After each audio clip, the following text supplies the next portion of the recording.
Welcome to the show in a brand new week. Aviation Sports Talk is up and rolling along with Vindictive Vince D'Addario. I'm Sean Stiers.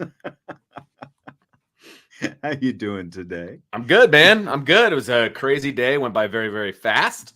So I as crazy it is in the moment, I always appreciate those because they do go by very quickly. So Yes. It gets me to you. And that's really what the goal of the day is. So here we are. Here we are. Here we are. We've got a lot to talk about, obviously. Stuff to talk about that we didn't think that we were going to be talking about. Yeah, no kidding. Today. It is crazy. I don't know. Did you see the play? Rewatching on TV? Nope. Benjamin Morrison was injured? Anything. I had no idea. I was watching the game as I was driving, and I was watching it on my phone while I was driving. You know what I mean? So like some of the nuances definitely escaped me as I was watching it on replay. First of all, it was after the game was over, but I did not see it. This was shocking news to me. I had no idea that he was even injured in the first place. Did it even come up in the post game press conference? No. There was nothing in the post game. No idea. Yeah. And I mean, most of the starters were obviously out for the fourth quarter. So, I don't know if it happened in the third quarter or, I guess it had to have been, right? Because didn't do a good job clarifying any of that. There's no way Morrison played in the fourth quarter based on what it sounded like, kind of how things went, right? So I would be shocked if that was the case. Because look, if it did happen in the fourth quarter, and Benjamin Morrison was still playing, then I've got a whole other list of arguments to make. Because there's no reason he should have been out there. You know what I mean? Yeah, exactly. At that point. So I'm sure that it happened prior to the weather delay. Yeah. Well, here's Marcus Freeman talking about Benjamin Morrison at his press conference today. Benjamin Morrison injured his hip and has to have surgery and will be out for the season. And so, obviously, it's a blow to our team. You lose a captain, a great football player, and you feel terrible for the kid because he gives football, he gives preparation, everything he has, and it's just tough. But he's a tough kid. He's a tough individual. He's been through this before, and he'll have surgery and get back to work to becoming the best version of Benjamin. Yeah, hip surgery. I mean, that does not, sound like. And hip is not obviously I'm not saying nobody ever, injures their hip, but it's not a very common injury, obviously. Not for people under the age of like 70. Yeah, exactly, exactly. So when Marcus Freeman stepped up there, and when I don't know if you got to watch any of the press conference I watched up until pretty much that announcement is what I was able to watch today. He kind of he had this kind of look like, he knew he was going to have to make this announcement of it. And it just felt to me like before he said that, it's like I was just watching his face. It's like something, it just looked like something was coming, and unfortunately this was a big one. And it's, I mean, you're talking about a first round talent. Oh yeah. Like Benjamin Morrison and All-American caliber, and just for him it obviously stinks for him because now you look at his future and that's the biggest question, what's going to happen. Exactly. What exactly is the extent of it, because like if it's an ACL, I mean, it's horrible, but we've seen a million different guys come back from ACLs and they're fine. And but you're talking about a hip. It just seems so much more significant when you're talking about a hip injury, just starting off talking about what's going to happen for Benjamin Morrison with the NFL draft, 8 months away, roughly, something like that.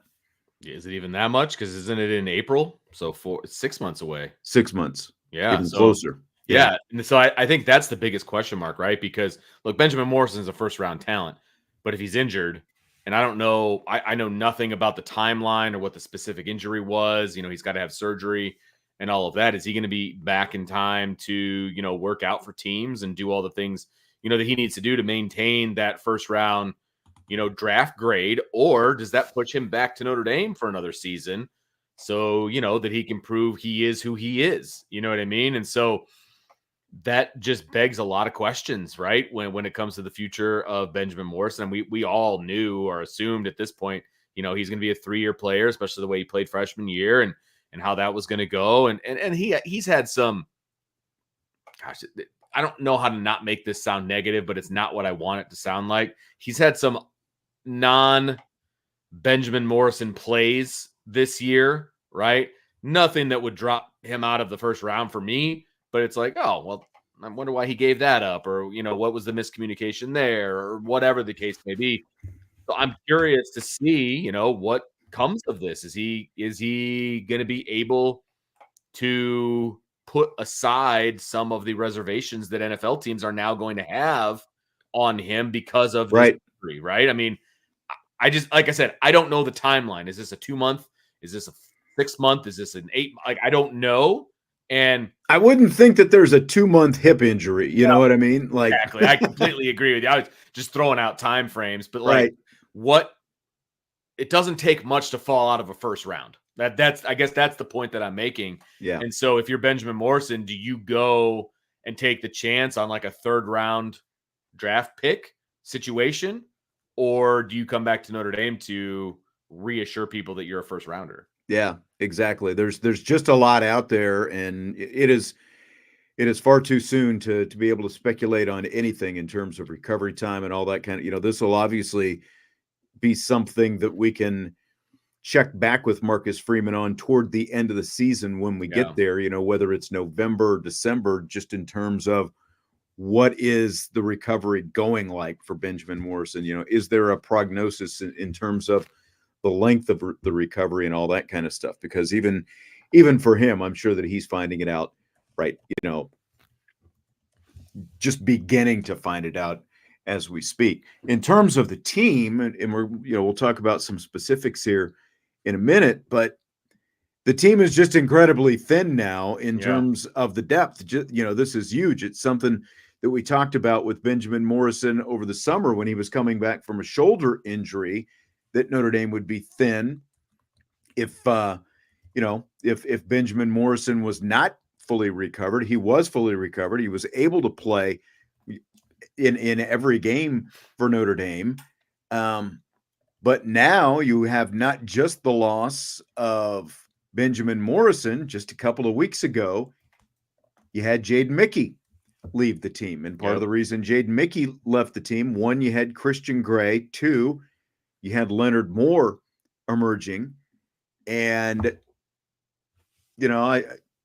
this just came in the super chat, and it's something that I saw on the boards as well. And thank you for the super chat, Irish for Life 99. He says, I hear fans asking if Jaden can come back. I say no. Also, I hear Jaden is still in class and hanging out on the sideline. Why is that allowed? I don't know how that. I don't know about the hanging out on the sideline part. I wouldn't think that he would be allowed to hang out. Is he still in class? Yeah, he's a student at Notre Dame. He has to. Yeah, I mean, well, that's to finish his degree, he has to remain in class at Notre Dame. Like, he is still at Notre Dame. The on the sideline part, I wasn't looking for I was actually looking for Jason Onye with my binoculars before the game the other day, and never saw him on the sideline. Well, he was in the stands the very first game, against Louisville. He was in the stands, right? So if he was in the stands for one game, why would he be on the sideline for the next game? And he's not on the roster anymore. He's not part of the football program. Like, I don't really look. Marcus Freeman has taken a pretty hard line when it comes to guys like this. You know what I mean? Like, I don't think that he would bend what he has already done with other people. I really don't think that that's the case. That's me.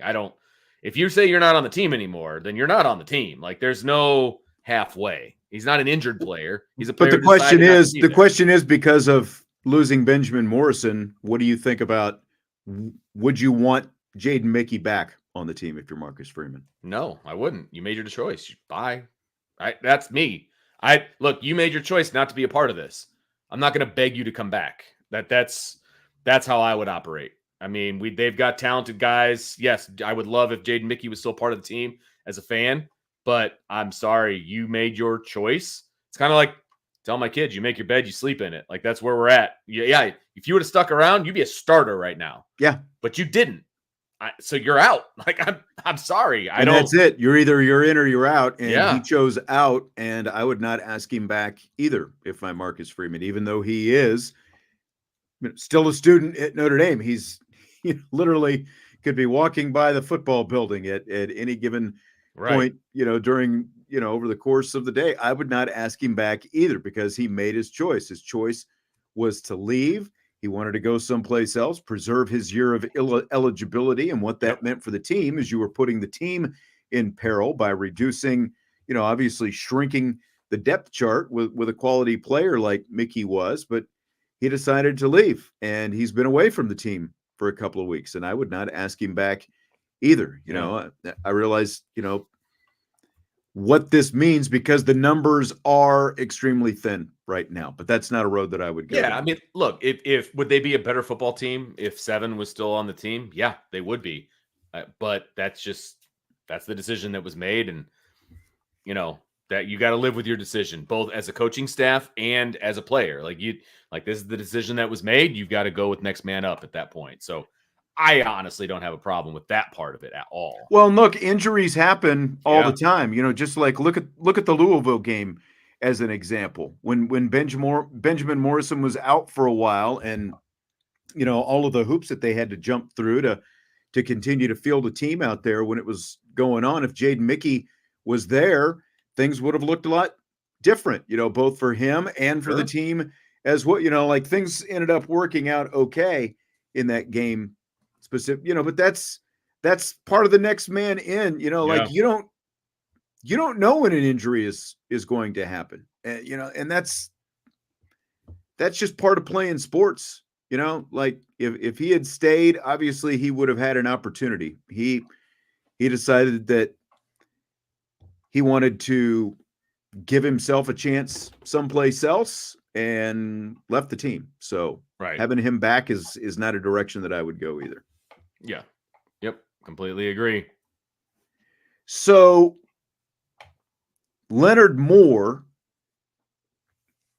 is part of the plan now. Leonard Moore is at the top of the depth chart. On one side, he was, boundary guy, moved over to the field side when Christian Gray got hurt for that Louisville game. He'd been playing boundary behind Morrison prior to that. And so Leonard Moore is now part of the plan. Yeah, I think when you recruit him and you sign him and you grow, develop a relationship with him, you understand he has the talent, he has the length, he has the skill set. He's a super intelligent young man, but it still takes time to play fast, right, in a new defense. But he was a guy in fall camp that you said, okay, he's playing fast already, and we knew he would help us this year.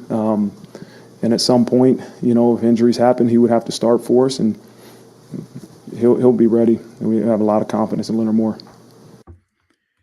I mean, I would have a lot of confidence in Leonard Moore too. Again, like Leonard Moore has played very well, similar to Benjamin Morrison coming in as a freshman with just the level of play that we've seen him play so far. Again, like in terms of the guys they're going to put on the field, in terms of the guys who are supposed to start, Vince, Christian Gray, Benjamin Moore, no problem with that. But now you're just incredibly thin, obviously, behind him. Well, and that was the fear, obviously, when Jaden Mickey left, is that, okay, they're fine for now, but if there is a significant injury, then we have to start thinking about the depth, right? And that's where we stand. And so, look, I think Leonard Moore is going to be a really, really good corner. But you also have to go into, him being the starter for the next 6 games plus, right? Because look, Notre Dame is going to be in a bowl and all of that stuff. And so, 6 games plus, he's your guy. and he's going to make freshman mistakes. Like it's a very similar conversation to when you start a true freshman anywhere, right? He's got a ton of talent. He's long, he's athletic. We've seen what he can do. He's not afraid to stick his nose in. I mean, he's physical. He's all of those things. It's really fun to watch him play. But he's going to make some freshman mistakes, because if I'm an offensive coordinator and I'm looking at the corners to try to pick on, it's not going to be Christian Gray. It's going to be Leonard Moore, right? So, he's going to have lots of opportunities. Teams are going to try to pick on him. And, we're going to see him make big time plays. That is going to happen. But he's also going to make freshman mistakes. And so you as a fan, as a coach, as an analyst, you have to expect that. You have to absorb it, right? And appreciate the fact he's going to make those big plays too. He's not going to be perfect by any stretch of the imagination, right? But he's going to be a really good piece for this Notre Dame puzzle moving forward. It's just a little earlier than anybody anticipated. He's just going to be a piece to the puzzle now instead of Right. later. That's absolutely right. I mean, we've already seen, just the development and the level of play that he's had. And I'm just going to go ahead and say this once, because, there's always new people kind of jumping in and out of the chat. And there's been a lot of activity obviously going on in the chat, and Brian's trying to keep it cleaned up. We're not going to talk about any rumors about what happened to Benjamin Morrison. We don't know. This is not a let's bring your gossip into the show kind of show. Right. Like we're not gonna talk about any of that. Like if we have, some fact that we're able to find out at some point, we will share that. Then we will talk about that. That's what we do. Right. That's what we do. This is not the home of rumor and all of that kind of stuff. So Steven's asking, do we know what happened? No, we don't know what happened. And that's why I think that they're, like anytime you don't know what happened, that's when, rumors start to fly around and everything else. I also want to address Mike, as he says losing Benjamin is a huge deal. Anyone thinking otherwise is misguided. You're not going to hear any of us say that losing Benjamin Morrison is okay. He's an All-American type player. Like, he is an extremely good player, and we're all going to, mourn the loss of Benjamin Morrison on the team, right? And because he's injured and all of that, and speculation as to what he's going to do at the end of the season and whether he's going to come back or not. Those are all legitimate conversations to have. But we also have to have the conversation of who takes his place, because this is sports and this is a sporting event, and there has to be 11 on the field, and who's going to be that 11th guy. And so that conversation will take place. No one is saying that losing him is okay. No one is saying that. And his replacement will not be as good as Benjamin Morrison. In no world is a true freshman better than All-American junior Benjamin Morrison. Right? I mean, I think we can all agree on that. So no, he's not going to be better, but he can still come in and play well. I mean, absolutely. He's already shown that he can come in and play well. But losing Benjamin Morrison is a big deal, right, for this team. There's no way around that. Like, you're not going to tell me just because Benjamin Morrison gave up a few catches here and there that that all of a sudden, he was on the scrap heap and it's no big deal, and you just plug the next guy in and somehow it's going to be better. I mean, losing Benjamin Morrison is a big deal. And, especially when you, again, look at the depth, that's the biggest thing right now, regardless of how good Leonard Moore plays and regardless of how good Christian Gray continues to play. Those are only two guys. And you need more than two guys. Now, Carson Hobbs, another freshman, hasn't played quite as much. Jordan Clark, who has been Notre Dame's nickel, obviously. We saw him play some outside when Benjamin Morrison went down in that Louisville game, and Marcus Freeman talked a little bit about both of those guys today. Those two guys will have to help us if we need them. Carson, who was in the same position 2 weeks ago when Christian was out, and so Jordan Clark could help us at corner, as he showed in the Louisville game too. So we're obviously thin with some injuries, but I'm very confident in the room. Very confident in the room. What is your confidence right now, D'Addario. Extremely confident in the talent that is in the room. I'm extremely excited about, seeing these young guys and watching them play, because I think there's a ton of talent there. It's a body situation now, right? As far as like from the depth standpoint. And so you really can't absorb a whole lot more injuries to that room. I mean, that's the biggest thing for me is it's a body count situation, right? I think the scholarship corners that are in that room are really, really talented.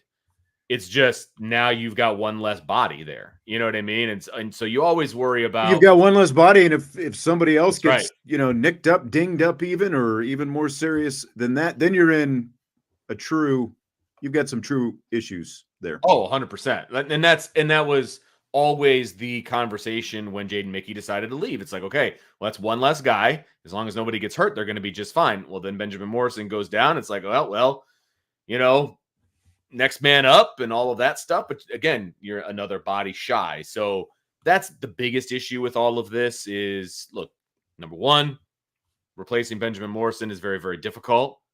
Leonard Moore will do a great job, but he's not Benjamin Morrison right now.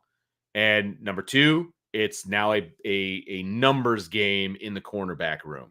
And so now you have to look at, again, we saw Jordan Clark slide over to corner, in the Louisville game at the end because of injury and things like that. It's like, okay, so now you maybe focus a little bit more on some cross training and some things like that. Okay, that's a possibility, but you really don't want to take Jordan Clark out of the position that he's playing right now because he's doing that because he's playing it so well. Yeah, right. You know what I mean? So you don't want to rob Peter to pay Paul because that's not a situation that you want to be in. So it's just a numbers game at this point. Again, I'm very confident in the talent level in that room. They're just going to have to be very careful with how they kind of play with the numbers and do some different things and really hope that there's not another injury. I mean, that's the biggest thing. They can't really absorb a whole lot more injuries. No.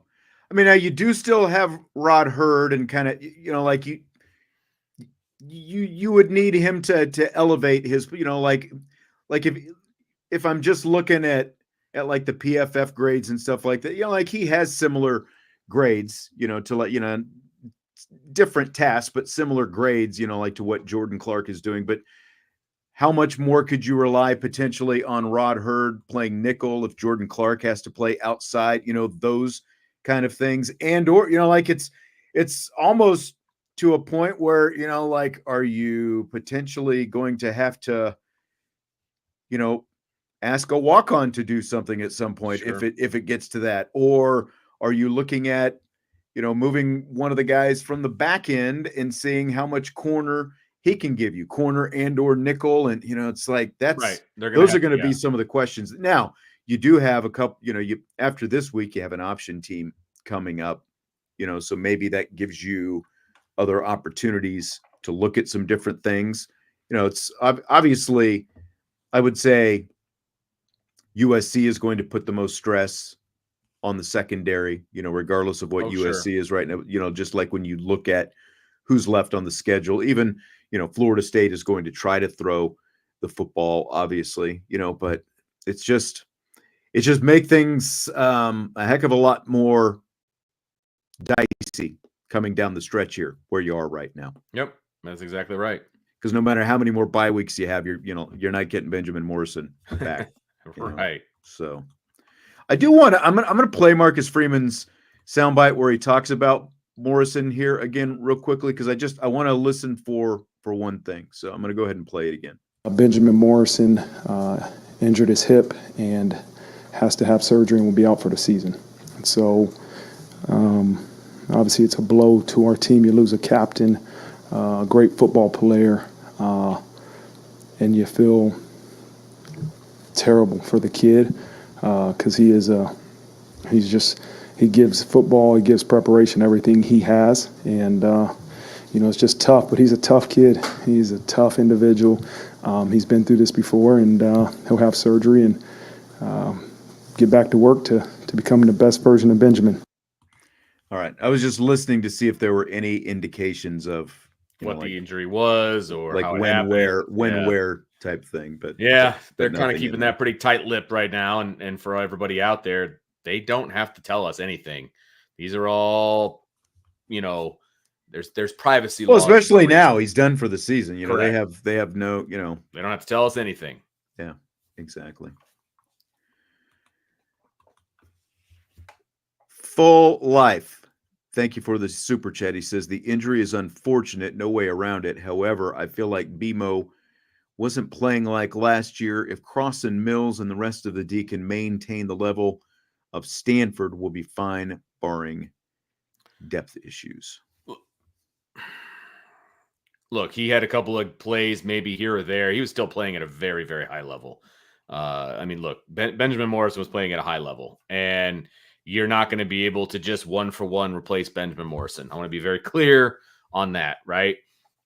Now, there are pieces of the. Thank you, by the way, for the super chat, Full Life. Really appreciate it. But there are pieces of this that I don't completely disagree with, right? If Cross and Mills play the way that they played, in the Stanford game, this defense is even better, right? I mean, right, but that's still that's still separate from any issues. Exactly. I mean, they created by Benjamin Morrison being 100%. Out for the rest of the year. Yeah, one is not. It's an apples to oranges comparison. You want those defensive linemen to play that much better. That takes less stress, that off of the secondary. Okay, I get that, but they're also allowed.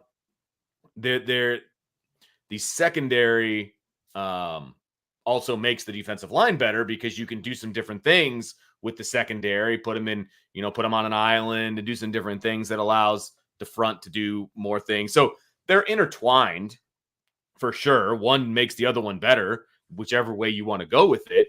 But, if Cross and Mills can play at the level that they were playing at against Stanford, yes, the defense is going to be fine, but it's still not Benjamin Morrison out there. Can we all at least agree on that? It's not Benjamin Morrison, and that's the most important piece of this entire thing.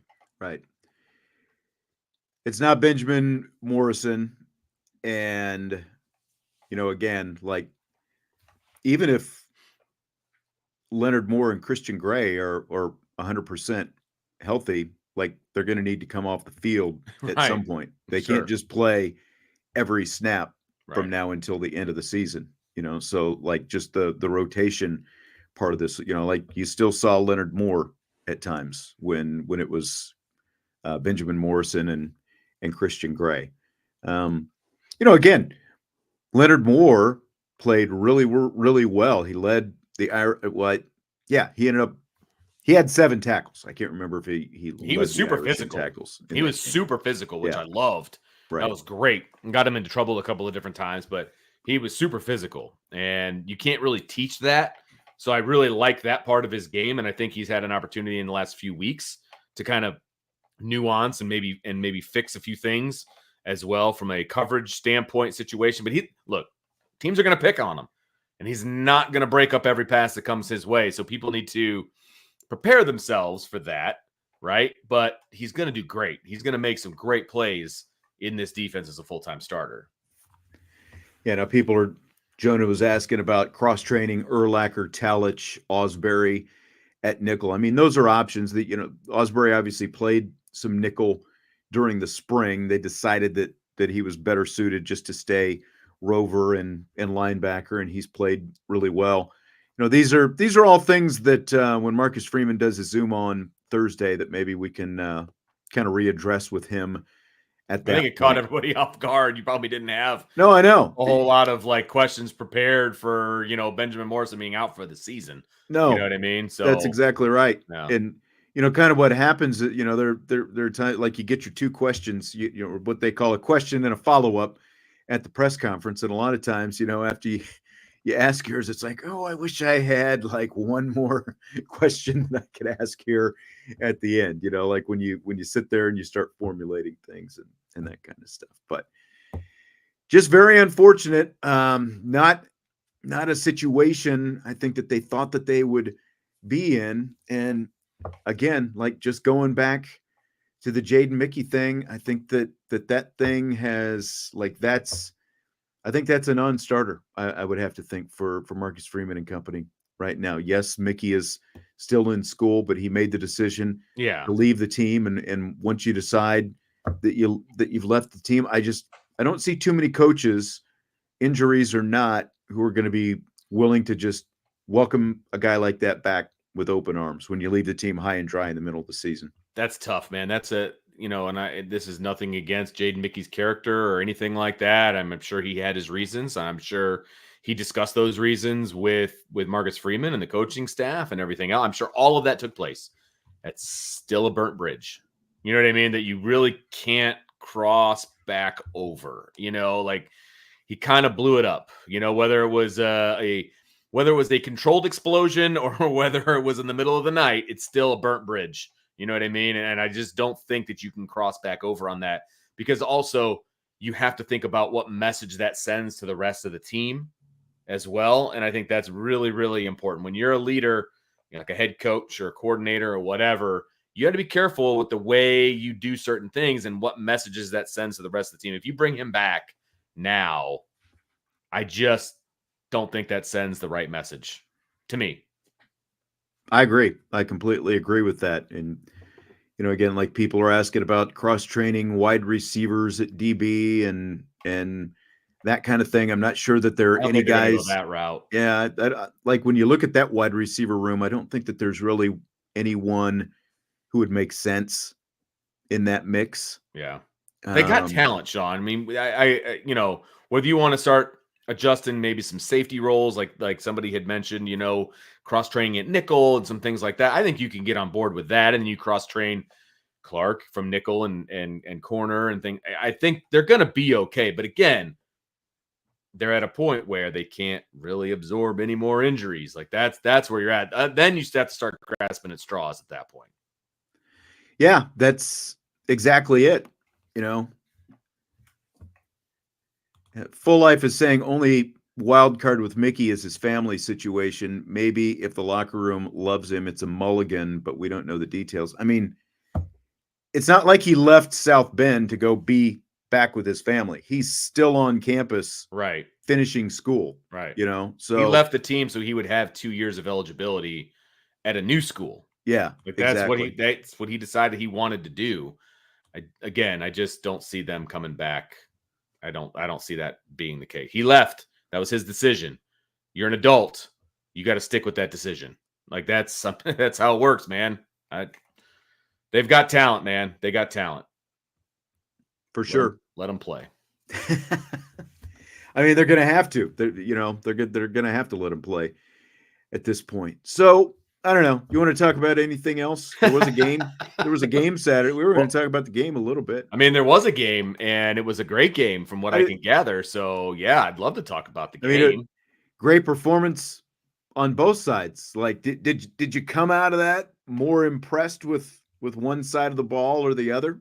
The Stanford game? I obviously enjoyed watching Riley Leonard and what he was able to do. I thought he looked the most confident that he's looked all season behind the offensive line and the decisions that he was making. It felt like there was clear communication between him and Mike Denbrock and what they wanted to do. I felt like that was a good plan. It was a good offensive plan. I think they stuck with it. And I thought Riley Leonard performed the plan very, very well. And I think this is absolutely something that they can build on moving forward. But I think it took a little longer than I would have liked. Okay. But I think they finally got to a point where Mike Denbrock understands what Riley Leonard wants to do, and Riley Leonard understands what Mike Denbrock is going to call. And there was just a comfortability there that allowed them to kind of get out there and do their thing. So that was the thing that impressed me the most. And then therefore the offense then was firing on all cylinders, after that first drive, which obviously wasn't good.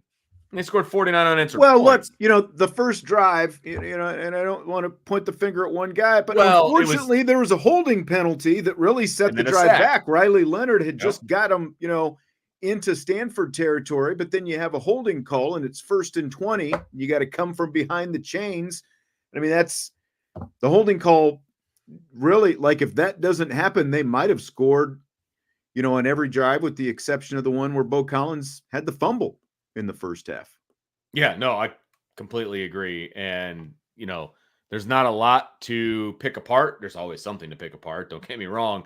But yeah, that's what stalled them. They got behind the chains because of a holding penalty and because of the sack, right? I mean, they didn't really have much of an opportunity. So I'm not obviously blaming that on Riley Leonard, and I'm not blaming it on Mike Denbrock either, because there's not a whole lot of plays in the playbook for whatever the down and distance was after that sack, right? So once they got the ball back and it was a 1st and 10 situation, then they were able to kind of, put a drive together and all of those different things. So I was impressed with the way the offense played. It was fun to watch. You were talking about Riley Leonard and the offense, and it just felt like, I mean, they obviously had a very good game plan. They were hitting some RPOs, and Riley Leonard was getting the ball out quickly and hitting his receivers, both short, intermediate, and long range. And he talked a little bit, Leonard did, after the game, about getting on the same page with Mike Denbrock. Right, yeah, you kind of had to learn the hard way, but I think we really understand each other now. There are plenty of early mornings before everybody gets in the facility where me and him are sitting down with, coffee and bagels, eating and talking about life, and then talk about, the game plan and things like that. So we've really gotten to know each other really well. And every play, you talk about knowing the why of every play, and I understand the why now of the plays that he's calling. Yeah, I mean, you talk about the same page, and it's like just watching Riley Leonard after the game. I don't want to say like he had a look of relief, but it was just a more relaxed kind of vibe that I think that he had to him after the game. And then like you listening to him describe that, and you can just tell these guys have been together now for a little while. And that's how the offense has looked as well. Like, the offense looks like Riley Leonard just described, sort of this, it's like coffee and bagels on the sideline, Denbrock and Leonard, and, go out there, sling a few around and get to the end zone again. I'm sure you remember this because it wasn't that long ago, but remember we talked to Mike Denbrock early on in the preseason, and he's like, the offense that you see the first couple of weeks is going to be completely different than the offense that you're going to see come game 6, 7, 8, whatever it happens to be. Yep. Hey, where are we right now, Sean? We are 6 games in. Yeah. Like 6 games in, 7 weeks in, because obviously they were still together during the bye week. Sure. But I hate to say it, and we all kind of scoffed. We're like, well, how different can the offense look in week 6 than it does in week 1? Throwing the tape in week 1, throwing the tape week 6, or game 6, I should say. There's a big difference between the offense. And, I don't want this to be the final product, obviously. I want them to keep building on what they did. But there's a significant difference. And Mike Denbrock realized this was going to be, a process, and he told us all that. He warned all of us of that. And I don't think he told us everybody we really didn't want to listen, though. It kind of flew right over our heads. That's what I'm saying. I don't think everybody was listening. I know. But here we are, week 6, and it's like, okay, this is the offense that we all envisioned that it could be under Riley Leonard, right? I mean, this is what we all saw. Now, again, we want it to keep getting better and more efficient and all that, but like, you can't get much more efficient than the offense was on Saturday. I mean, yes, it was against Stanford. I get that. But like going into the Stanford game, everybody was freaking out about how good they were against the run and all this other stuff. And they're never going to be able to run the ball against them. And, I think they gave up a total of 140 yards or 150 yards, to an opponent prior to Notre Dame. That was the max. And Notre Dame put over 200 on them, and it's just, this is the offense right here. They're going to get better, but they were pretty darn efficient on Saturday. So I think it's a really good sign for what's to come, hopefully, offensively.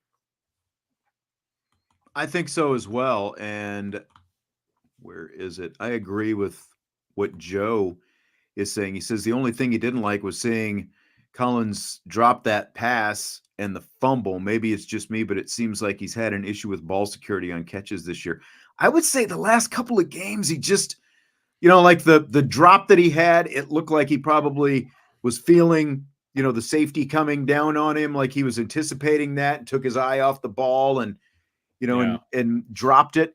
He definitely, and we've seen a couple more drops from him these last couple of games. It's like a focus issue, I think, for me. I mean, I don't know what the reasoning behind it is, but it feels like a focus issue for him. And I also feel like he kind of sees it, and I think he's a veteran, and I think he'll correct it. But I do feel like it's a bit of a focus issue right now. And so, let's see how things transpire. I think the Georgia Tech game will be a great kind of barometer of that because it's on the road. It's against a pretty decent opponent in Georgia Tech. You know, it's going to be an NFL stadium. Stakes are a little higher, right? So let's see what the focus is like moving forward with Bo Collins. Irish for Life 99 asked if there's any news on Jeter. He is still questionable. It's interesting because Freeman said immediately after the game Saturday night that it was a groin. Oof. And the injury report today says hip. So I don't know if it's kind of, like just connected in there or what. Either way, that's not good for a kicker. Yeah. And actually, I kind of set this up because let me see if I can find it here real quick. This was going to come here in a little bit, but Freeman did talk about the kickers a little bit today because you had Yoakum and Marcelo. Is it Diomede? I'm not sure. The snapper. Yeah. Right? Well, no, he was kicking out there. Was he kicking? You're thinking of Rhino Monteforte. Yeah, that's a lot of Italian names in there. Yes. I thought it was 92 did all the place kicking, and then Goins did the long kicking, the kickoffs. So there was other guys involved? Well, shows you how much I was paying attention. Obviously, Vince. I mean, you weren't watching down to the last extra point. Diomede kicked the last extra point. Oh, that's when all the backups were in. Okay, gotcha. So Freeman was asked today if there will be a competition for the job, and he was also asked the range of the kickers, like the field goal range for the kickers. That's it's to be determined, right? And we have an idea of where we expect those guys to be able to successfully make a field goal. But no, we won't have a competition. We have confidence that whoever we put out there will get the job done that we ask of them, because that's built in practice. But I think there's some really good things that Zach does, and there's some good things that Marcello does, and we'll be specific in our game plans in terms of what we have to do. Now, the confidence is going to be built from practice, right? We're going to put them in situations that we expect to put them in on Saturday, and they got to build the confidence in the coaching staff by doing it in practice. But I'm really confident that they will. Marcello Diomede is how you say it. I just found him on the pronunciation. There it is. Marcello Diomede is how you say it. So is he the guy that's on the soccer team too, or is that somebody different? Because I know there's a Why do you soccer ask me player. these questions, Okay, Vince? well, you seem to know all these things, so I figured I'd ask. Look, because I can find a pronunciation guide, I know that. Hey, you know everything, okay? I don't know this. Here's the situation. Let me see what I can find out, Vince. All right, here's the situation. One thing they don't have a problem with depth-wise is kickers. They got plenty of freaking kickers. They have 4 kickers on the roster right now, and they have 2 punters on the roster. They have 6 kicking specialists at Notre Dame. So we talk about depth being a problem at corner. It is not a problem at kicker and punter. They got more than enough of those guys. So I thought that quote or that soundbite that you just played was freaking hilarious because he's the head coach. And he doesn't have a freaking clue what the range of the kickers are, and he shouldn't even need to know that. Like that is information that does not need to be in the head. Sorry. That's okay. That information does not even need to be in the head of Marcus Freeman. He has a special teams coordinator who knows what the range is and all of those different things. Like it was so obvious when that question was asked. He should have just said it. He'd be like, "I don't know. We have confidence that they're going to kick it when we tell them to kick it." Like.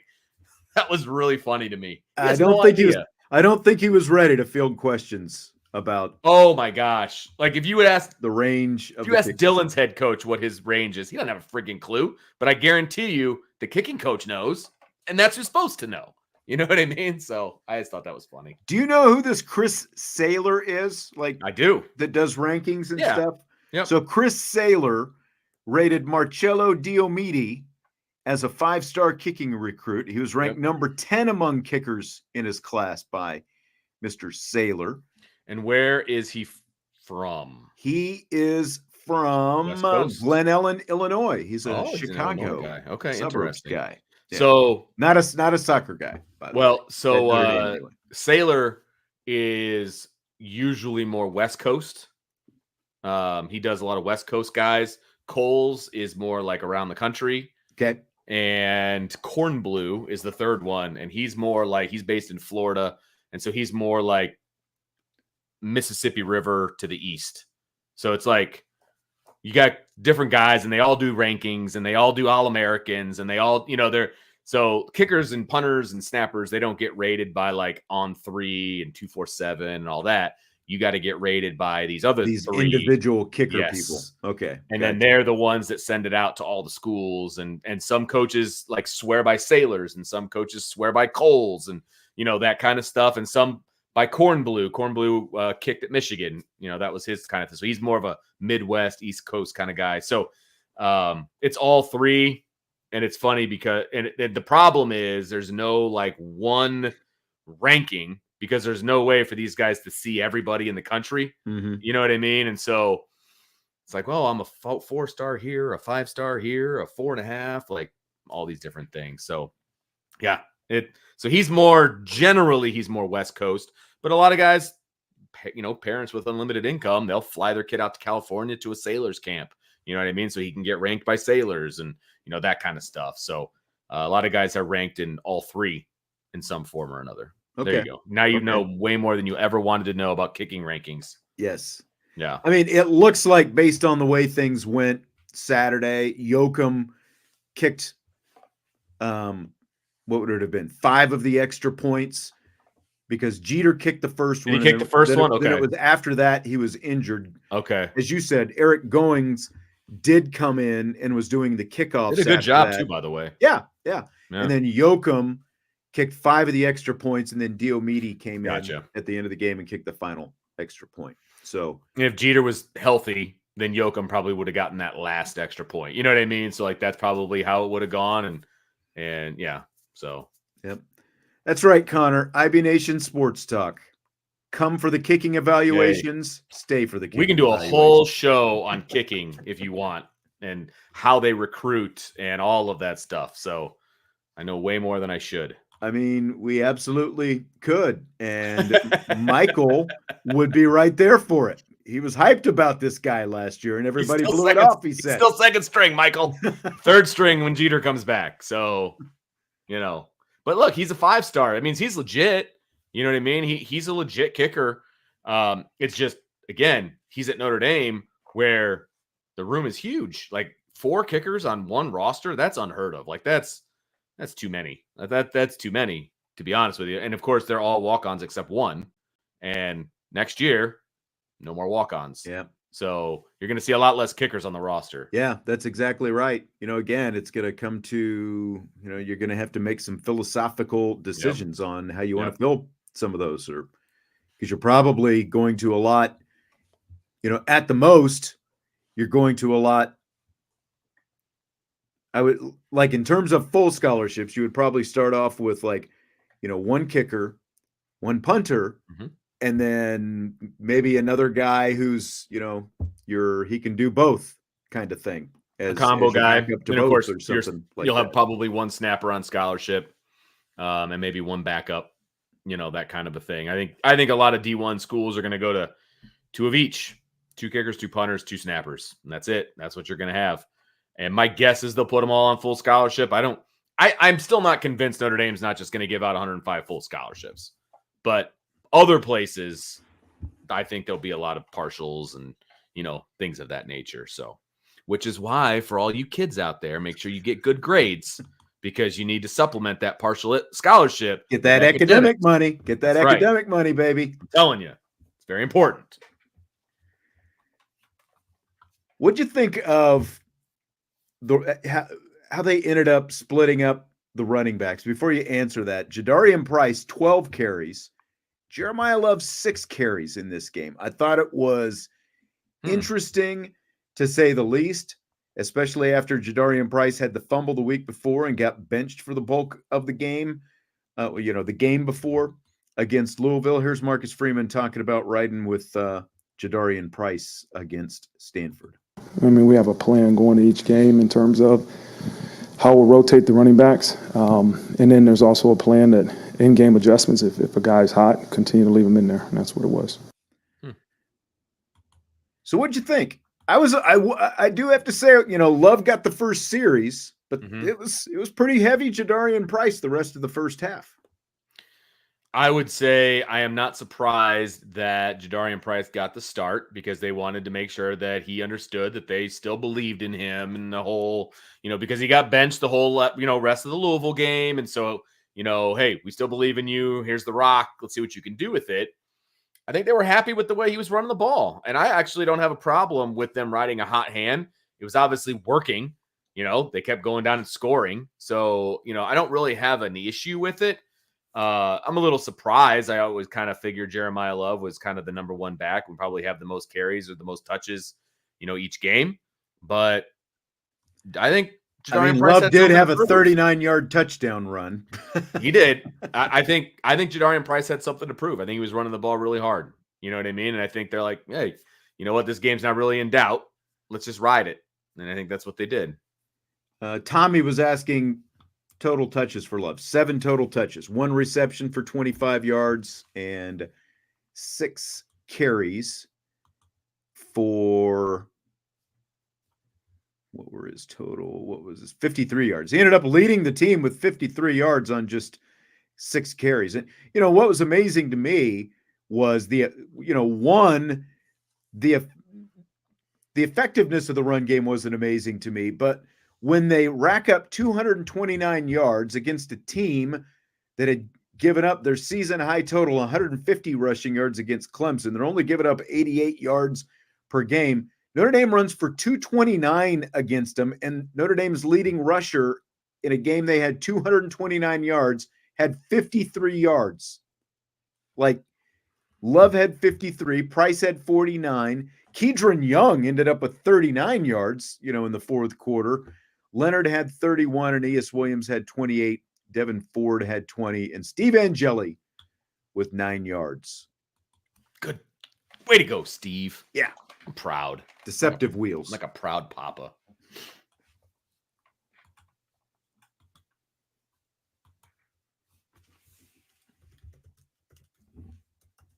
Sorry, I got a text here. I'm a little puzzled.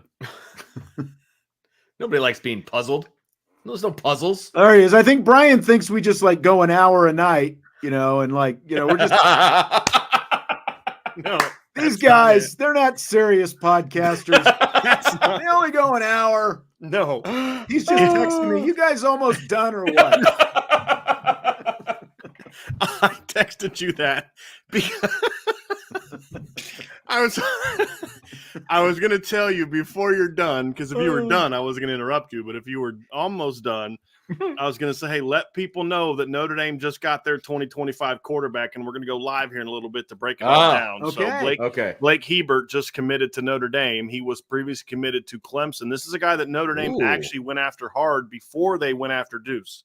Deuce Knight. So that's all, Sean. I just wanted to make sure you had that note so I could have you tell people that we were going to do another show tonight breaking down the quarterback commitment. So sorry about the confusion. Hey, I love anytime they can steal somebody from Clemson. That's great. Yeah.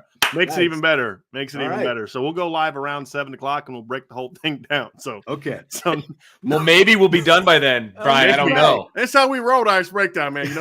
We talk until we don't have anything else to talk about. That's how we roll. All right. Blake Hebert is the man. Brian will be talking about him here in about an hour. Oh, that's great. On the live show. That's all right. Funny. He texted me. What did he? He's like, you about done? And I'm like, with what?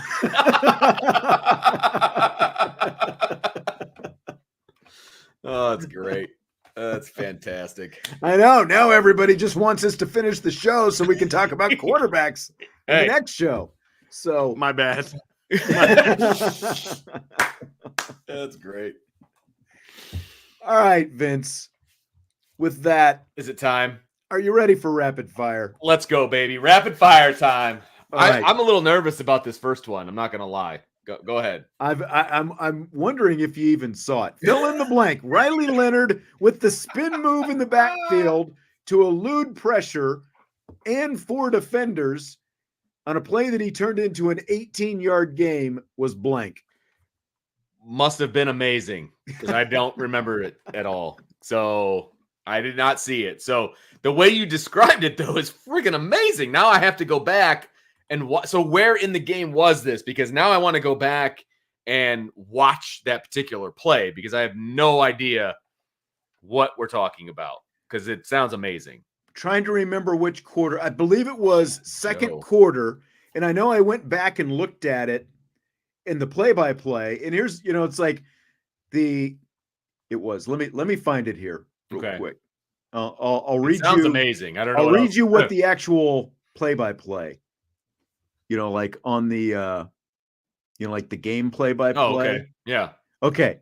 Leonard, Riley scrambles to the right for a gain of 18 yards to the Stanford 31.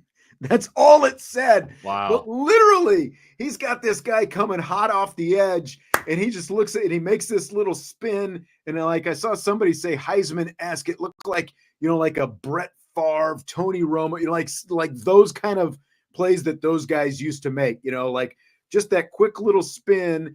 And then, he kind of heads out to the right, and there's three other guys who are bearing down on him. And of course, he's Riley Leonard. So he gets just, he gets the edge, and it was just beautiful. Like, because like it easily could have been like a 10 or 12 yard loss, obviously. So like it says 18-yard gain in the official play-by-play from the game, but he probably ran over 40 yards to make it happen with just that beautiful little pirouette spin move in the backfield. You're going to have to go find it. It was the second quarter that it happened. No, I'm going to find it. Are you actually literally looking in the game right now? No, but I'm going to. I'm going to pull up the game itself and then try to find it as soon as this is over, actually. Because I want to see this. I want to see the nimbleness of Riley Leonard. I'm trying to see. It was the second quarter. So Stanford had the ball to start the second quarter. After their possession was over, it was like middle of the drive on Notre Dame's ensuing possession for their first possession of the second quarter. So that's when it happened. All right. USMA 87, 10-19 on the clock. He queued it up and he found it. Beautiful play. Wow. Beautiful. Great. 10-19, quarter two. USMA 87 with the heat. I love it. So Leonard was asked after the game about his rapport with the wide receivers, and I thought that this was a pretty good answer. Have a listen. Obviously, in practice, I think they've been open kind of all year. Just, haven't been throwing it to them, but I mean, I just threw him the ball today, pretty much, and look what happened. So, yeah, and nothing crazy, right? They've been running routes their whole life. I've been throwing the ball my whole life. Just why not throw it to them? So, yeah. They've been open, fantastic. So why not throw it to him? You like that answer? I friggin' love that answer, Sean. I'm sorry. Like, you can be upset about like his aw shucks kind of, demeanor and all. I find it refreshing because he doesn't really sugarcoat anything. He'll come right out with it, man. Very honest, very open about I dig it.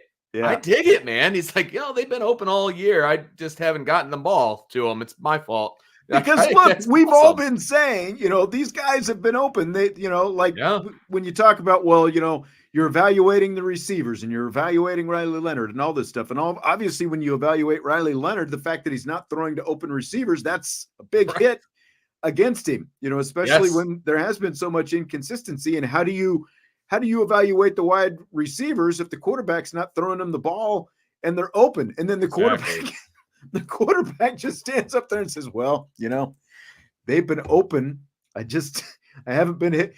At least we know he's been watching film, right? Like he's been evaluating himself. And, Mike Denbrock with those coffee and bagels, he's been evaluating it as well. I just thought it was hilarious to actually hear him say that out loud. It's like the quiet part out loud right there for everybody. Yeah. I saw the video of him doing it. He's just like, they've been open. It is on me, Yeah. I just love the open honesty, man. I think it's fantastic. I really do. Look again, it just looked like kind of going back to what we were talking about earlier in the show between what we saw, obviously, mostly in the first half against Louisville, and then to see it for an entire game. It just looks like a mental block has been lifted from Riley Leonard because he also talked about going home to Alabama for a little bit, just kind of resting, getting away, all those different kind of things. That's how it feels to me. Yeah, I think you could even see it on the field. I mean, he just didn't look like he was pressing. You know what I mean? I mean, it's easier to see obviously on the TV copy than it is to see it in person. And I was watching the TV copy, and it just looked like he was more comfortable. It looked like he wasn't under as much pressure, from the outside as, he carried himself differently in this game, and it showed with his play. Absolutely. Yeah. Absolutely. And just what was I going to say? I don't even know. I completely lost my train of thought. Like Salty said after the Louisville game, when I asked him the question, he was like, dude, that's just, I don't think it's an act. Like, I think that's who he is. Like, that's just, he's going to be honest with you about stuff. I love it. Yep. All right. So we had Pat Coogan out there. The Cougs. Catching a pass, got the deflection, 11-yard reception that he had. Here's him talking about that play. I've ever touched a football, actually. And it was kind of just like, oh, here we go. It's hard to explain. We ran tight zone to the right, and I was on my combo block, and I was on the way, and then I see the ball, and it's in the air, and I grab it and run. It was just like an instinctual thing that happened, so it's fun, though. Vince, it's blank that Coogan says that's the first time he's ever touched the football. Surprising, since he's the center, but I mean that's does he know he's the center? Is he leaving room for the Holy Ghost when he's snapping the football out there? How exactly is that operation working if he's never touched the football before? I know that isn't that funny. Like I'm sure he obviously meant he's never offensively touched it, like run the ball or whatever, which, he's probably been the big kid all of his life. You know what I mean? So he's probably always been on the offensive line, but this is the first time, by the way, I've ever been upset with NBC was this right here, this play right here, because I don't care who the announcers are. I don't care about any of that stuff. I don't care about the pregame show or the halftime. I don't care about any of that.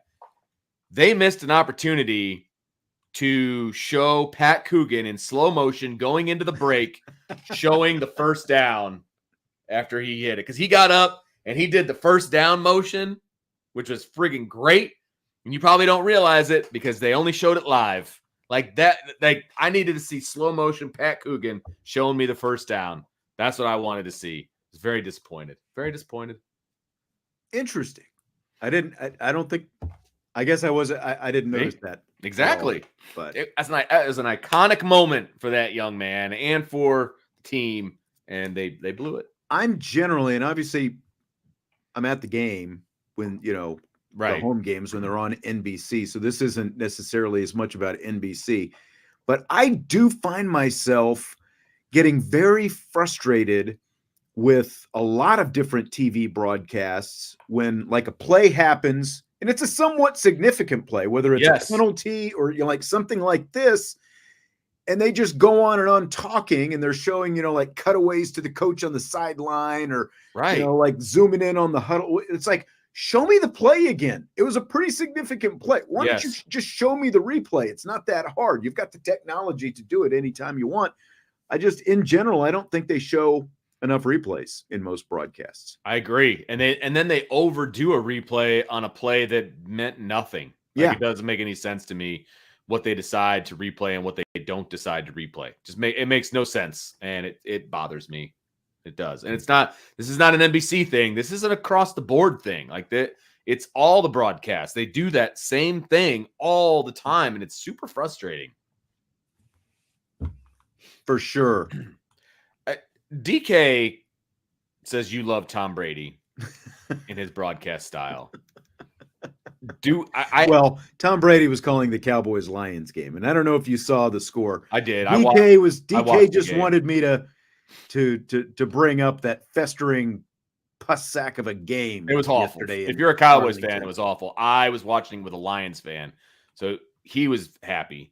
But I want your thoughts on Tom Brady in general. I'm sure you've heard him do a few different games. What are your thoughts? I think he's getting better. Okay. He's definitely better in game. Like this is week 6, I think, of the NFL season. He's definitely better in week 6 than he was in game 2. I didn't see as much of game 1 because I was actually at the game in Cleveland. Or if you remember, they were doing that Cowboys Cleveland game. I don't feel like I feel like it's a lot of surface level analysis, though. I don't feel like he goes very deep on anything. He's not really giving us a whole lot. That's my general takeaway from Tom Brady. Like I also think that he doesn't sound very natural. I've talked about this before, like with the Romo effect when Romo came in. Like part of the reason Romo was so good was one, just the, exuberance that he had. And obviously, the Romo, like the Nostradamus predicting plays, everybody loved that.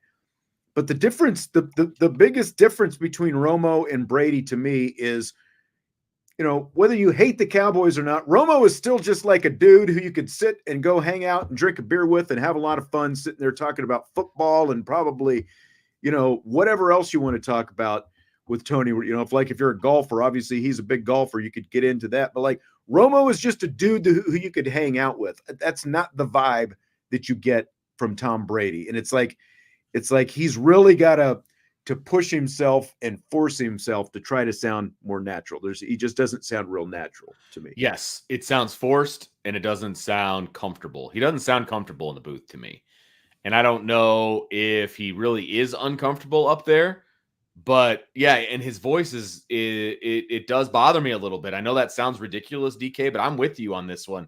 He says, I don't like his voice. He constantly has that whiny voice. Definitely not a voice for radio. I don't disagree with that. It is kind of in a higher register, and it doesn't settle well with me while I'm watching the game. And when he speaks, it feels forced. It feels like he's forcing information out. And I also don't disagree with Michael here. He says Tom Brady is struggling with getting all of his knowledge in a game, and it's not very entertaining.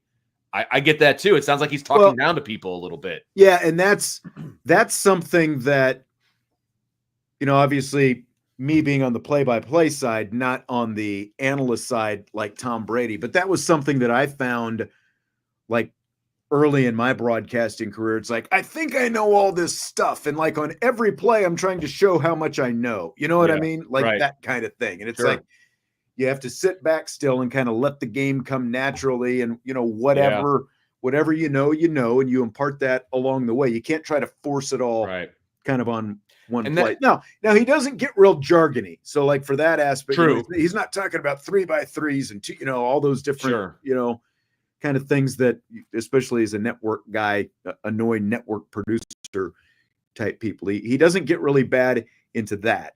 But I think there are a lot of just basic things like you're talking about. I don't know. I mean, again, what you just talked about does take time, to do, which is why I wouldn't have given him the A slot right off the bat. You know what I mean? It's kind of like the Jack Collinsworth argument, right? Like, don't put him in the A chair. Give him a chance to figure it out, at some lower level games and some things like that. But again, Romo spoiled the game for everybody because true. Romo came right in, and then the next year ESPN tried to bring Witten in to the Monday Night Football booth, and all these people who have come after him, really with the exception of Olsen. Like Olsen got a chance to kind of cut his teeth a little bit. He started dabbling a little bit. I think he was on injured reserve one year, and he did a few broadcasts. And, he wasn't just like plopped into the number one seat right away. He got a chance to cut his teeth. And I think that that's what you need. And when you're the number one booth every week and you're Tom Brady, part of that as well is like, they were never going to pay for the money that they're paying Tom Brady. They were never going to stick him in a number two booth. And that's just the way it is. Just like paying these rookies so much money up the front, you got to play them because you're paying them all this money. So, I mean, I get it. I understand why they did it. It's just a shame that he didn't have a chance to kind of cut his teeth a little bit, because a lot of the stuff that you were talking about takes some time to get used to it and to get better with it and to get flow and to not feel forced and all of those different things. It just doesn't come naturally to him. And for a lot of guys, it doesn't come naturally. It takes time. And so I was just curious as to what you thought. I know we kind of went down a rabbit hole there. Well, but then the other side of this as well is, I like Rich Eisen as a talk show host. but I don't know if you've watched it. Like the Bears were playing the Sunday morning game over there in London, and Rich Eisen has done the last couple London games, and Rich Eisen is just not a play-by-play announcer. Like, again, he's a really good talk show host, and he does a really good job with all the different shows that he does on NFL Network and stuff like that, but he's not a play-by-play guy. Kurt Warner, they've got Kurt Warner doing the color with him. I think Kurt Warner does a great good job of color. But guess what? Kurt Warner did radio first. And I remember sitting in the radio station Monday Night Football with Kevin Harlan, doing the radio games and listening to Kurt Warner, and that's where he cut his teeth. You know what I mean? I think every TV guy should cut their teeth in radio. And just get used to it, man. Like, that's what you should do. And because I think it makes you better. I think it makes you better, frankly. And Kurt Warner's good because he didn't come right out on TV. No, that's it. That's it. Yeah, I agree with what Michael is saying. Rich Eisen calls games like a TV show host. Yeah, I mean, it's like, and I don't know. I saw someone saying that he Irish for Life 99. I don't know if he's also talking about Rich Eisen or somebody else at this point, but there's no cadence to Rich Eisen's play-by-play. Like, you just, like Michael says, he just kind of sounds like a guy out there talking into a microphone during a game. So, yeah, we did go down a rabbit hole. We did, but I knew I could get you talking about somebody, you know. I figured we'd be in safe territory. Yeah. All right, so here's Josh Burnham talking about his fumble recovery and return from the other day. I mean, I saw the tackle go down, so I knew I had a brown spot and feather. And it just so happened I was at the right place at the right time, threw my hand out, was able to tip it, and came down with it. So, yeah. Well, Vince, I hope you've seen that play because it was blank. I saw that one live. Well, not live. When I was watching it, I saw it happen. I went back and watched it a few different times, and I was like, Dylan, you got to watch this. Check out this play. This is amazing. I mean, that was unbelievable. That what a savvy, athletic, name the adjective that's really positive. That's what that was. I was very impressed. And it happened so fast. I'm like, what just happened? Yeah. How did he do that? Exactly right. And the other piece of it also, while he did make that play and he made it really well, and not a lot of guys could do that, I give a lot of credit to Al Golden too, because that particular play beat Notre Dame early on in the game, that speed option. Yep. And didn't beat him that time. I mean, they made an adjustment and it didn't beat him that time. He was ready to go. I mean, that was impressive. I really enjoyed that. I mean, it's like stay on the pitch, man, basically. Defensive end, just shadow him and be there and be ready to go. Quick hands, tip that up and snatch it away and go. It was amazing. It was fantastic. So cool. And again, like they've lost some great athletes at that Viper position already this year, but we always felt like when Josh Burnham was healthy, he could step in and make plays. And that was just a fantastic play. And to get that in his first game back, I thought was pretty amazing as well. Well, it just adds to the fact that, I've always been a Josh Burnham fan. And, again, I wasn't necessarily calling for him to start, but I wanted him in there when it meant something. And thanks for making my point for me, my man. Appreciate that, Josh. Good play, my man. From Irish for Life 99, fill in the blank. The first thing that comes to mind when you think of the refs for the Stanford game was blank. Subpar. I'll be nice. Again, they were just not good. Man, we were just taking our shots at refs last week. I think it was it in the IB Countdown to Kickoff show? The play where Benjamin Morrison, did you see that when Benjamin Morrison got called for pass interference? Did not touch him. He might have just literally put his hand on him at the most. And then it negates what would have been just a phenomenal interception by Xavier Watts on that play. A horrible call. But then, we have a referee shortage, Sean. We do. And when was the last time we were all like, that was a really well officiated game? Like, we don't say that very often, obviously. Never. But I'm sure everybody in the chat, they go to high school games. They, the good high school refs are going up to college now because people are aging out. And I am the good college refs have gone to the NFL. because the best of the NFL officials are, Gene Steratore is sitting in the CBS booth right now. Mike Pereira sitting in the Fox booth right now. And there's other officials who have left, and they're sitting there on TV giving us, blah, blah, blah, and all these plays where they're not actually telling us anything. Right. They're just backing up whatever the call was on the field. Look, I will, the game that I was at on Friday night in this area, there's a clear referee shortage. And I'm not being sarcastic in any way, but the referees that were at this game, their average age was about 65. I mean, and this was a big game. It was basically a vying for the second spot in the conference. Both teams had one loss. What was it going to look like? It's a big game. And these guys could not keep up with a high school game. And that's becoming more the norm at the high school level. So I can only imagine, you know what I mean? It's a trickle-down effect. Yeah. I mean, that's what it is. It's a trickle-down effect. And the refereeing across the board is just not great. Not good. Steven was saying he hasn't been so bothered by SEC refs. The ACC refs are awful. I mean, I don't watch enough SEC games in and out. Enough empirical evidence to agree or disagree. I mean, we see ACC officials obviously every week, so it's going to stand out more to us. It's just kind of the way that goes. Chaptiv says, any chance BMO's hold happened before the TV copy? Well, they called pass interference, didn't they? They didn't call it a hold, right? That's what I thought it was. I thought it was a pass interference. So a pass interference can only occur while the ball's in the air. So unless I'm wrong, unless they called defensive holding, which I don't think they did, then it was a phantom call. That's all I got. Feels like it to me. Fill in the blank. It's blank that longtime college sports writer Michael DeCourcy says this is the best college football season of his lifetime. Whoa. Lifetime, Vince. Wow. And he's somewhere in my age ballpark, I think, because he's been doing it for a long time. He's somewhere, I would say, probably plus or minus, me in my mid 50s. So he's not a young 30-something who's been, you know what I mean? It's like when I say in his lifetime. Feels a little, reactionary to the upsets that happened last weekend. I will not say that this is the best college football season of all time.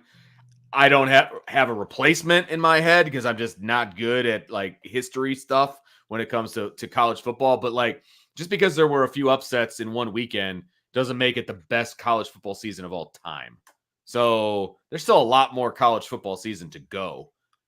So that's a hard no for me. Definitely seems like a Mike Greenberg type reaction, very recency. Yeah. But at the same time, to me, and I don't want this to sound like I'm complaining at all because I'm not, but it is proof that I think if you are a national guy and you can devote your attention to more things, maybe you appreciate it differently.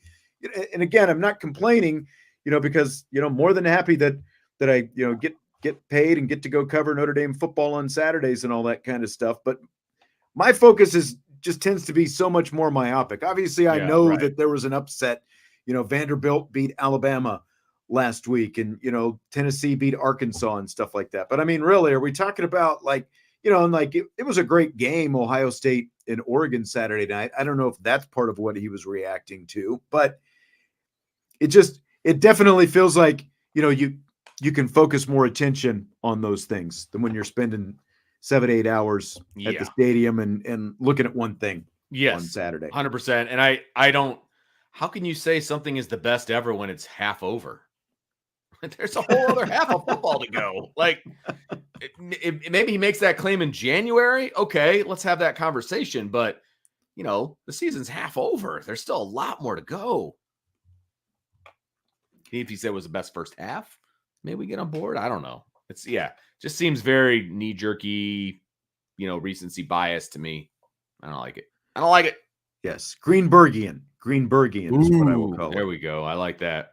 So I think we all know by now, Georgia head coach Kirby Smart shoved Mississippi State quarterback Michael Van Buren while he was arguing with an official. Does he need to be punished? What do you think? Man, you can't put your hands on another player like that. Like, yeah, I think he does, whether it's a fine, whether it's a suspension or something. But like, he came running up and two-handed shoved the player. Like, I saw the video. You can't do that, man. Like, he gave some sort of an excuse today, which was so bad. It was so I didn't even see him there. Right. Really? Right. You didn't see him, but you put both hands out and shoved him. Like, come on. And there was like no attempt at any recognition. No. Like the guy was dressed in all white. Are you telling me you didn't see white helmet, white jersey, white? Like you saw nothing there and you just shoved him out of the way. I think he needs to be suspended for a game. Honestly, I'm honestly surprised that this isn't a bigger deal than what it is right now. I am curious, like what Feinbaum might have said about it earlier today. And I know people are going to say, well, Feinbaum, SEC apologist and all that kind of stuff. I'd like to know, what he had to say about it, because if he's not condemning it, then, maybe he needs to look at himself as well. Like, like this is very, like the whole Woody Hayes thing, when he punched the Clemson player all those years ago on the sideline. Like this is like in a social media world where everything is out there instantaneously. Like there was no attempt by Kirby Smart either to even, like, okay, you shoved him, maybe you didn't see him like in the process, but then you're going to tell me that you didn't see him standing there. And like, there was no recognition of what he just did. Like no attempt to, oh, I'm sorry, I didn't realize, any of that kind of thing. There was no attempt at any contrition out there on the field. And I completely, I don't care what his excuse is. Right. It's not a good one. He's got to punish this. Well, and like the chat is saying, they're not going to punish him this week. They're playing Texas on Saturday. There you go. It's never going to happen. You know what I mean? It's never going to happen. They trotted him up at the press conference today, and he gave his excuse, and they're just going to let that go. I will be shocked if the SEC does anything about it. Anything. And it's a shame, because when you allow stuff like this to happen, it's going to happen again. That's the problem. What happens is what you allow, and the conference is allowing it. The school is allowing it.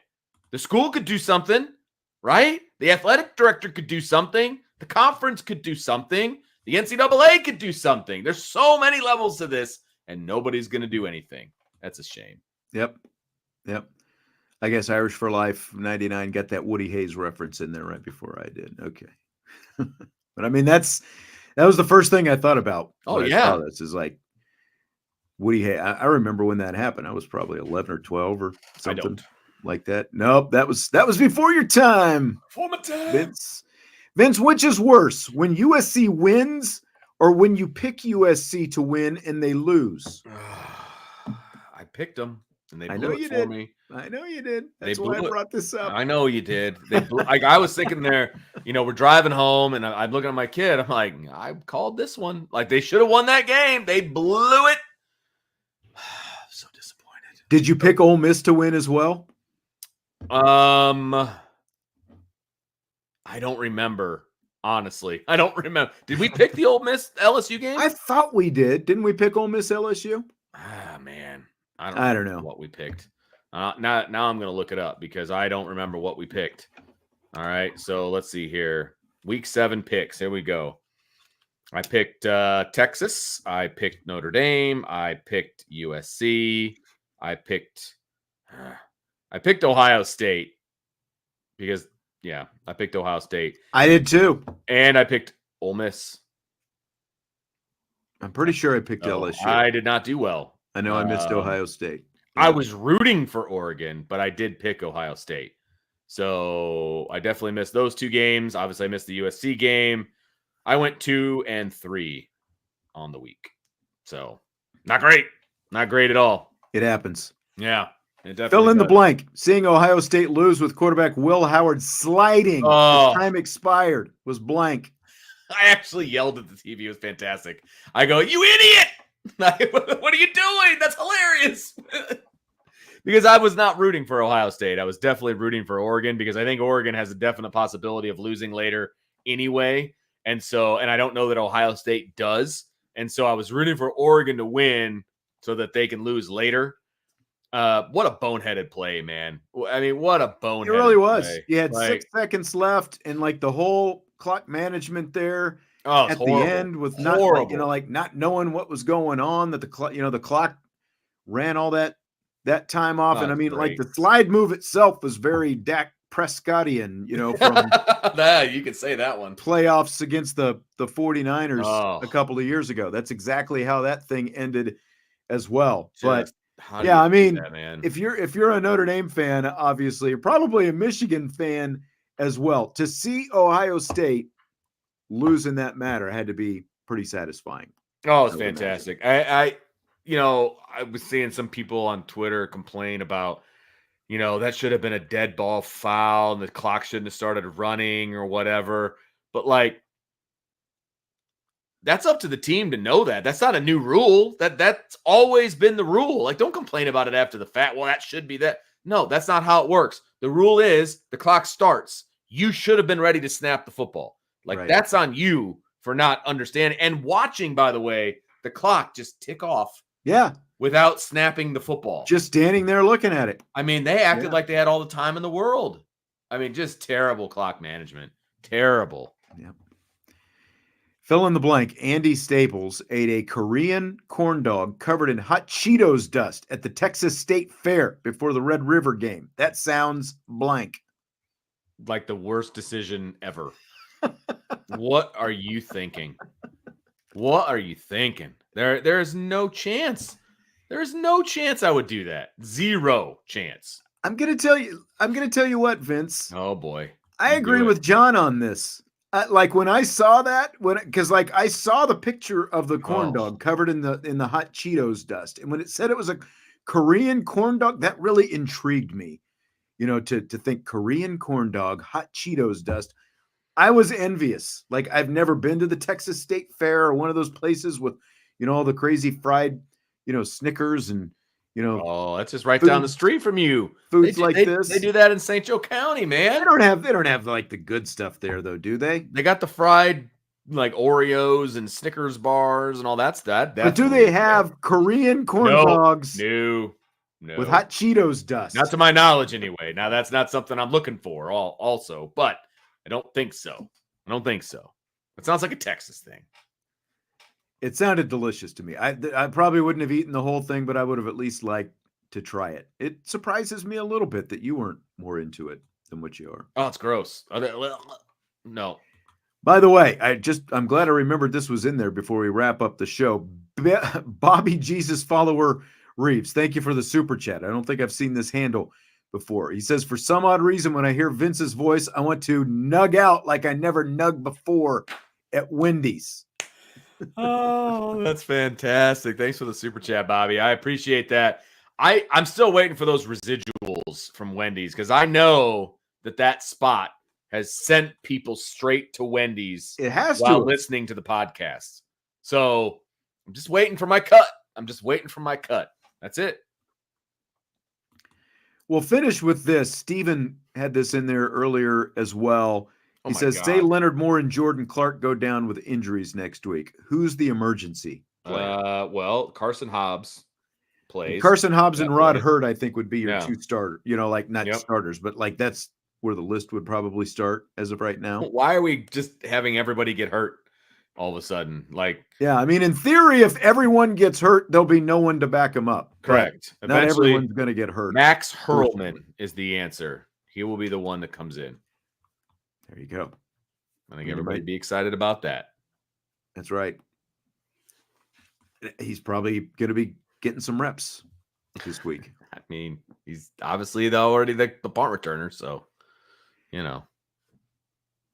Yeah. So again, when Marcus Freeman does his Thursday Zoom, hopefully we'll be able to kind of slip in some of these questions in terms of who might be some other options if they need to go that direction and those kind of things. I think what usually happens is everyone goes into a state of total panic when you kind of have this stuff. I know. I mean, it's an obvious issue though, because just the depth, like none of us have had any questions about the guys, the talent level, the skill level of the guys who are actually playing. But the depth is becoming an issue now. Yeah. So I've got this gnat that's flying around here. I was gonna say it's been there since like the first sentence of the show. Oh man, he just won't leave me alone. Apparently someone tried to slip some politics in. You know, I realize we're getting close. It's the name of the person that's the problem. So you should probably think twice about the names that we have. It's not great. So do you see which one they're referring to? Here, I'll text you a name here. Oh, I see it now. Okay. No. Yeah. We're not saying it out loud, that's for sure. Right. I was gonna say, just know that we'll never say your handle if that's your handle. Yeah. Yeah. So, it's not gonna happen. Sorry. All right. Well, don't forget, Notre Dame got a quarterback commitment today, which is really good news. Brian is going to be talking about that on a live show at 7:00. So you got a little bit of time off in between, and you'll have that coming up at 7:00. Have a Georgia Tech writer in here tomorrow. We'll get some perspective on the Yellow Jackets as we talk to him. And there's rumor that there could be some whiteboard coming up tomorrow. I've got to get that worked out with Mr. Hey, I only do half a show now, you know. So it's true. Yeah, this is true. All right. Have a good one. Thanks for being here. Very lively today, as we expected, and we will talk to you tomorrow. Hit that like button before you leave. IB Nation Sports Talk.